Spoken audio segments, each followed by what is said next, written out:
brought home from the hospital. But wouldn't you have to holy give her crap! back? Where that? I mean, that girl's parents got Right, it somewhere. yeah. Great question. Or Maybe it's they're the the parents ones- under investigation, and it was right. just a Flip-flop. yeah. This is every foster kid's dream to happen. Right. Oh, just kidding. We're your real parents. Yeah. Come with us now To live in our living mansion. home. Yeah. Oh my God. That would mess with your head for life. My daughter's got this thing with the dog now. If the dog doesn't do exactly what she wants, like, hey, Cassie, come here. Yeah. Come here. You're adopted.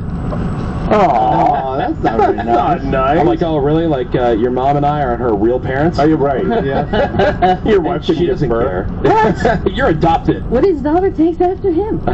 What? What? You got no mess with problem with them adoption. constantly, and she's just messing with that dog. Oh, I was saying. She's just messing. Yeah, no, I thought you were saying I had some kind of issue with adoption. No, I do not. no. Yeah, my You mess with them, my now brother, she's doing it. my brother, my dad, and my stepmom, they adopted him.